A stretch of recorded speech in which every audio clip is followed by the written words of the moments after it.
BEd विभाग में यहाँ पर असिस्टेंट प्रोफेसर हूँ और जिन विद्यार्थियों को हम पढ़ाते हैं वो बीएड के विद्यार्थी होते हैं। मैं आपके बराबर में अपने रजपुरा खंड के ही कैरोला गर्मी गाँव का रहने वाला हूँ। इससे पूर्व मैं प्राथमिक विद्यालय में रहा हूँ, कक्षा 1 से 5 तक जो होते हैं, और 7 वर्ष मैं एक जूनियर हाई स्कूल में रहा हूँ, यानी जो सरकारी विद्यालय होते हैं परिषद के, बहजे में लोग चाटन गाँव वहाँ पड़ता है, उसके जूनियर हाई स्कूल में मैं प्रभारी प्रधानाध्यापक के रूप में 7 वर्ष रहा हूँ 2022 में। अपना काम रहा है विद्यार्थियों को पढ़ाना। आपने किसी ने सुना हो तो रजपुरा में मैंने राज कोचिंग सेंटर नाम से कोचिंग चलाई थी, जिसमें मेरे कई विद्यार्थी सेलेक्ट हुए पुलिस में। ये बात 2013 की है। अभी मुझे ये कहना है कि कुछ समस्या हमने भी झेली, हम वो बच्चे हैं, हम वो सब लोग हैं कि इस ग्रामीण माहौल में हमें आगे बढ़ने के लिए बहुत सारी समस्याओं का सामना करना पड़ता है। कई प्रकार की समस्याएं, सब पर चर्चा नहीं कर रहे, लेकिन एक समस्या ये है कि गांवों में हमें पढ़ने को वाकई स्थान नहीं है। किसी परिवार में बच्चा बहुत होशियार है, पढ़ने वाला है, लेकिन उसके घर में 2 कमरे नहीं। दूसरी बात, जो हमारे अभिभावक हैं उनको इस तरह का ना तो माहौल मिला है, ना इस तरह का कोई समझ है, ना इस तरह का इस क्षेत्र में माहौल है कि वो बच्चा जिस समय 4 घंटे ढंग से पढ़ाई कर रहा है किसी कंपटीशन की, तब वो उसको टोके नहीं। वो बीच में ही कह देते हैं, अरे लाला भाजा ना, थोड़ा खाद का कट्टा उठा ला, वो कर ले, बाकी फिर घूमेगा चाहे। तो अध्ययन ऐसे होता नहीं है सर। अध्ययन होने के लिए जी जान लगा देनी पड़ती है। देखो, कंपटीशन मतलब प्रतियोगिता, प्रतियोगिता मतलब लाखों लोग दौड़ रहे होंगे, जिनमें से सुनो जी, अभी इधर चर्चा हो रही है तो इधर हो जाए, फिर बाद में हो जाएगी। लाखों लोग रेस में दौड़ रहे होंगे, उनमें से कोई 100 लोग चुने जाने होंगे। जीतेगा वो जो सबसे आगे होगा। ये है प्रतियोगिता। यहाँ पर अंक कितने लाओगे इससे मतलब नहीं है, सर्वाधिक कौन आगे आएगा इससे मतलब है। इसके लिए क्या क्या चाहिए भाई? गीता में भगवान श्री कृष्ण योगेश्वर जब सारथी हैं अर्जुन के, तो जब अर्जुन रख देते हैं अपने धनुष बाण, तो वो उनको प्रोत्साहित करते हैं। तो अर्जुन पूछते हैं कि बताओ तो केशव, बाकी बातें पहले हो जाती हैं, तो युद्ध जीतने के लिए क्या क्या करना पड़ेगा? तो केशव बताते हैं कि युद्ध जीतने के लिए जिस चीज की सर्वाधिक बड़ी आवश्यकता है उसका नाम है आत्मविश्वास, सेल्फ कॉन्फिडेंस। मैं ऐसा कर सकता हूं, अवश्य कर सकता हूं। बोले, ये आत्मविश्वास कहां से आता है, ये मिलेगा कहां से? तो उन्होंने बताया, ये मिलेगा ज्ञान अर्जित करने से। ज्ञान चाहिए। बोले, ज्ञान कैसे मिलता है? तो ज्ञान मिलेगा परिश्रम, परिश्रम, परिश्रम। तो परिश्रम में जब हम लग जाते हैं तो हमें अपने विषय का ज्ञान हो जाता है, अपने विषय की मास्टरी हासिल हो जाती है। और जब ज्ञान होता है तो कॉन्फिडेंस आता है। जो लोग कंपटीशन की तैयारी कर रहे होंगे उनको पता होगा कि जब वो मैथ्स, रीजनिंग या हिंदी या अंग्रेजी या कोई विषय पढ़ना शुरू करते हैं, जब वो एक बार रिवीजन करके परीक्षा करने जाते हैं, 1 बार 2 बार 3 बार रिवीजन करने के बाद पेपर देने जाते हैं, तो बेशक उनका परिणाम कैसा भी आए, लेकिन वो आत्मविश्वास के साथ जाते हैं, उन्हें लगता है कि मैं जीतूंगा। लेकिन यदि आपके 4 चैप्टर छूट गए हो, आप रिवाइज नहीं कर पाए हो, तब जब आप जाते हैं तो आपको पहले से ऐसा लगने लगता है कि मैं हारूंगा। तो आत्मविश्वास आएगा पढ़ने से। अध्ययन क्या मांगता है? आपको देश का नहीं, आपको दुनिया में कुछ भी बनना है, आपको समय देना होगा। आप किसी पर भी समय दे दो। आप फेसबुक पर समय दोगे, फेसबुक पर फॉलोअर बढ़ जाएंगे। आप डांस सीखने में समय दो, आप डांसर बन जाओगे।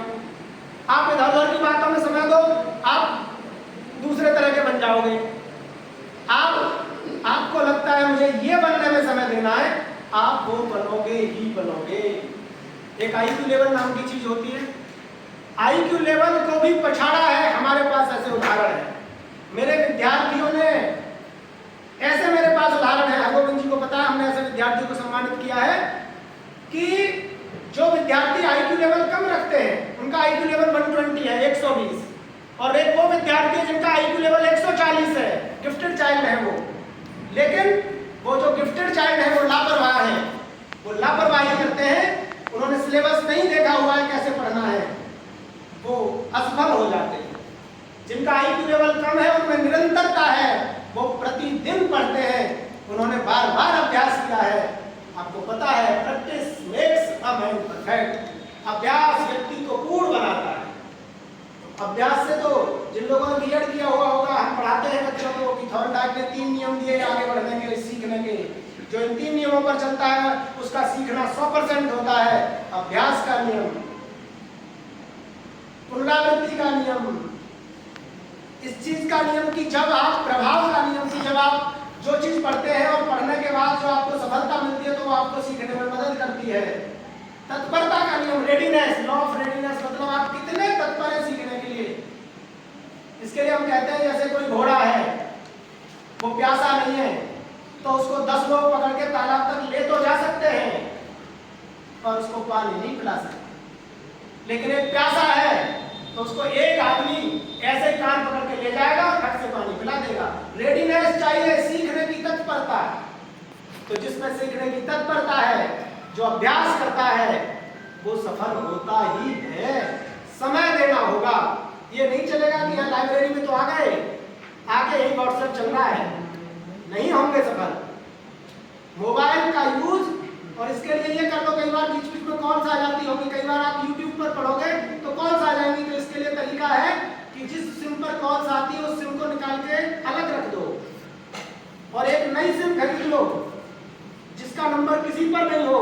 तो जितनी देर पढ़ाई करनी है उतनी देर मोबाइल में वो वाली सिम रहनी है, चूंकि आपको, और यहाँ तो मुझे लग रहा है सिम की भी जरूरत नहीं है। यहाँ तो इस लाइब्रेरी में वाईफाई लगा हुआ है, आपको इंटरनेट यहाँ पर वाईफाई से मिलेगा, बिना सिम के मिलेगा, बिना मोबाइल में आपको कनेक्शन चाहिए ही नहीं, सिम निकली हुई होगी फिर भी मोबाइल चलेगा, तो आप ऐसा कर सकते हैं। मेरा इतना कहना है कि आप जो विद्यार्थी यहाँ सुन रहे हैं वो, और जो अभिभावक सुन रहे हैं, मैं आपको एक गांव का नाम बताता हूँ। इसी उत्तर प्रदेश के जौनपुर में एक गांव है माधोपट्टी। उस गांव में 100 से अधिक IAS और IPS अधिकारी एक ही गांव में। मतलब वो गांव ऐसा कैसे हो सकता है, उस गांव में सारे अधिकारी निकल रहे हैं। IAS मतलब जिस DM से मिलने के लिए अच्छे लोग समय लेते हो, विधायक जी भी समय लेते हो, तो DM साहब मिल जाएंगे क्या? तो बोलो बैठ लो थोड़ी देर। मतलब ऐसे अधिकारी निकलना उस गांव से, क्यों? क्योंकि उस गांव में माहौल मिल चुका है पढ़ने का। उस गांव में बच्चा जब पैदा होता है तो वो लेखपाल बनने के सपने नहीं देखता, उसको पता है चाचा कौन, बोले IPS, बोले SDM, वो सचिव सेक्रेटरी है उस सचिवालय में, तो वो सपने बड़े देखता है। एक गांव और है इसी अपने उत्तर प्रदेश में, गाजीपुर जिले में गहमर गांव। वो गांव कहा जाता है पूरे भारत का सबसे बड़ा सेना के लोगों का गांव। वो बहुत बड़ी आबादी का गांव है, उसमें कई हजार सैनिक, उसमें बड़ी से बड़ी रैंक से लेकर कांस्टेबल यानी जनरल ड्यूटी वाले तक, GD तक उसमें सैनिक है। ये कहां से आए? एक माहौल। आप जैसे ही गंगा पार करके बुलंदशहर की ओर को, मेरठ की बागपत की ओर को बढ़ते होंगे तो आज से 10 साल पहले भी जब हम जाते थे तो हम देखते थे वहां के युवा आपको रोड पर मिलते थे रेस लगाते हुए। यानी वहां जो नौकरी में नहीं लगने की सोच रहा है ना, वो भी बच्चों के साथ रेस लगाने लगा। यानी एक माहौल बन चुका है। अपने देश में महाराष्ट्र स्टेट है, आप नागपुर जाएंगे या किसी दूसरे उसके शहर में जाएंगे महाराष्ट्र के, तो वहां आप देखेंगे, आप कभी देख लेना वहां पर कि वहां के पार्क आपको फुल मिलेंगे। पूरे सुबह के 2 घंटे वहां पर कोई बच्चा चाहे 10th में पढ़ता है, चाहे 9th में पढ़ता है, चाहे 12वीं में पढ़ता है, सबके सब वहां पर रेस लगाते मिलेंगे, दौड़ते, भागते, कसरत करते। मतलब महाराष्ट्र स्टेट के लोगों में माहौल बन चुका है कि शारीरिक काम करना ही है। तो भाई सफल कोई भी हो सकता है। यहाँ पर माहौल नहीं है तो माहौल मिलेगा। कई गांव आपके अपने लोगों में ऐसे हैं, हमारे अपने क्षेत्र में, कि जिन गांव में आप देखते हैं कि हमारे गांव में साहब एक भी व्यक्ति सरकारी कर्मचारी नहीं। ऐसे गांव अपने समाज में, ये बात जब मैं ये बात बताता हूँ कि मैं अपने गांव का पहला अध्यापक हूँ, तो लोग क्या है, आश्चर्य करते हैं हम कितने पीछे, इस बात का अंदाजा नहीं लगा सकते। हम लोग तो एक एक रुपया कर करके बालक की फीस काट के जमीनें खरीदने में जो लगे हैं ना, आप सोच नहीं सकते। आप जो सोच रहे हो कि हम बहुत बड़े होगा, तुम कुछ नहीं हुए हो। जब जाके केवल अलीगढ़ में भी बताते हो ना कि हम पहले व्यक्ति हैं, तो आप कोई 50 साल के तो दिखना रहे हो। हाँ, 50 साल के नहीं, इसी पीढ़ी के हैं। इस पीढ़ी ने आके जॉब ले पाई है, तो ऐसा लगता है तुम्हारा गांव इतना पिछड़ा है, इतना पिछड़ा। तो हाँ साहब, है इतना पिछड़ा। तो क्यों है इतना पिछड़ा? कि माहौल नहीं देते ना आप लोग दूसरे कामों को तैयार हो। आप कर्ज लेके, आपके पास 3 लाख रुपए घंटा होते हैं, आप 6 लाख कर्ज करते हो और फिर बच्चे को बताते हो बेटा फीस नहीं है। अरे इसलिए फीस नहीं है कि आपने पहले ज्यादा काम कर रखे हैं। तुम्हारे पास 4 बच्चे हैं, यदि तुमने उन 4 बच्चों को केवल शिक्षा अच्छी दिला दी होती, तो जो काम तुम कर रहे हो वो बच्चे ज्यादा गति से कर सकते हैं। तुम तो बहुत धीमी गति से कर रहे हो। जो मेरे पिता ने काम किया होगा उसे मैं अब तेज गति से कर सकता हूँ, क्योंकि मेरी पत्नी भी टीचर है। अब क्योंकि मैं टीचर, तो मुझे पत्नी टीचर मिली। अब मेरे भाई की जॉब और हो गई। अब 3 लोग हो गए सरकारी एक घर में। और ये कई बाद की बात थोड़ी है, सब 2015 के बाद की बात है। तो भाई अब मैं तेज गति से काम कर सकता हूँ। या मेरे पिताजी मुझे पढ़ने से रोक के या पढ़ने में मुझे दिक्कत पैदा करके फिर 1 बीघा जमीन खरीद लेते, क्या हो जाता? अब ज्यादा हो सकता है मामला। तो ये बात समझनी होगी अभिभावकों को भी, और ये बात समझनी होगी विद्यार्थियों को भी कि जब तुम्हें पढ़ने भेजा जा रहा है तो बेवकूफ मत बनाओ घर वालों को। पढ़ने भेजा जा रहा है तो यदि जीवन भर का आनंद लेना है, आज उन्होंने फोन किया इस कार्यक्रम में आना है, मैं अपने कॉलेज में था, मैंने गाड़ी उठाई, मैंने कहा चलो। तो इन्होंने बताया कि 12 बजे तक आ जाइए। मैं 12 थोड़ी 12:30 तक आ जाएंगे। तो आ गए, आनंद है, पूरे दिन कहीं घुमा, मौज कर रहे। तो अब मौज करोगे इस टाइम पर। तुम क्या सोच रहे हो 16 साल में मौज लेनी है पूरी? 16 साल में मौज लोगे तो जीवन भर में दुखी में रहना पड़ेगा। इसलिए जो समय है आनंद करने का, उस समय आनंद करो। अभी समय है पढ़ने का, अध्ययन करने का। और पढ़ना कैसा, ये बात बताकर बात समाप्त करता हूँ। एक बार एक खरगोश एक जंगल में शेर बहुत भूखा, उसको दिख गया एक छोटा सा खरगोश। इतना भूखा था शेर कि उसको 2-3 दिन से कुछ मिला नहीं। वो खरगोश के पीछे पड़ गया। खरगोश आगे आगे भागता जाए, शेर पीछे पीछे भागता जाए। खरगोश ऐसे करके काट लेता है, लेकिन शेर तो से दौड़ा, खूब दौड़ लगी। उसने 10 किलोमीटर दौड़ाया और एक जगह उसको बिल मिला और खरगोश बिल में घुस गया।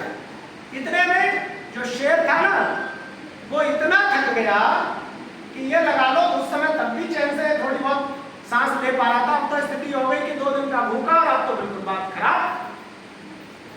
वो हांफता उस बिल के दरवाजे पर बैठ गया। और ये सिखाने के लिए कहानी है। उसने पूछा भाई अब खाने को तो तुझे मिलना रहा, अब इतना बता दे, कुछ बात पूछनी है तुझसे। तो पूछ ले भाई कि तू ये बता यार, मुझे जंगल का राजा कहते हैं, मैं बहुत पहलवान हूँ, बहुत ताकत है मेरे अंदर, मेरे इतने बड़े बड़े पैर हैं। तू छोटा सा खरगोश, तेरे इतने छोटे छोटे पैर हैं 4-4 इंच के। एक पैर में मेरा रखा जाएगा तो मैं आधे मीटर 1 मीटर जाऊंगा, तू 20 बार में 1 मीटर तय करेगा, तू मेरे हाथ क्यों नहीं आया? तो उसने बताया शेर राजा साहब, आप अपने 1 दिन के खाने के लिए दौड़ रहे थे, मैं जीवन के लिए दौड़ रहा। मैं जो दौड़ लगा रहा था वो मेरा तो अस्तित्व टिका था उस दौड़ पर। यदि मैं हार जाता मतलब मैं नहीं होता। आप हार गए तो आपका 1 दिन का खाना नहीं मिला, वो कहीं मिल जाएगा, लेकिन तुम उसी हिसाब से दौड़ रहे थे और मैं उसी हिसाब से दौड़ रहा था कि मेरा तो अस्तित्व ही आज के दौड़ने पर था। जो विद्यार्थी ये समझ लेता है कि मेरा तो अस्तित्व 2 वर्षों पर टिका हुआ है, ये जो 2 वर्ष 1 वर्ष का अध्ययन काल है, मेरे जीवन का लक्ष्य ये है, मेरे जीवन की जो खुशियां हैं, मेरे जीवन में जो आने वाला स्वराज है, स्वराज केवल देश से नहीं मिलेगा। मैं यदि अपना गुलाम रह जाऊंगा, मैं अपने बच्चे को पसंद का खिलौना नहीं दिला पाऊंगा, तो मैं कैसा स्वतंत्र कहला सकता हूँ? मैं कैसे कहला सकता हूँ कि मैं आजाद हो चुका हूँ? तो जब मैं अपने लक्ष्यों की पूर्ति कर लूंगा तब सब कुछ अच्छा हो सकेगा। तो मुझे उसके लिए दौड़ लगानी है। और जो बच्चा, मैं कहता हूँ, मैं पुनः फिर से कहता हूँ आप लोग बस 10-15 मिनट और लगेंगे। 6, 7, 8 जो बच्चे कक्षा 8 तक की इतिहास, भूगोल, नागरिक शास्त्र, कक्षा 8 तक की हिंदी, कक्षा 8 तक की अंग्रेजी, इन 4 विषयों को जो बच्चे परफेक्ट कर लें, लिख के दे रहा हूं, नोट कर लियो कहीं। वो बच्चे रीजनिंग जो विषय आता है अपने छोटी छोटी परीक्षाओं में, वो अलग से हो जाता है, तुरंत हो जाता है, कोई बड़ी बात नहीं।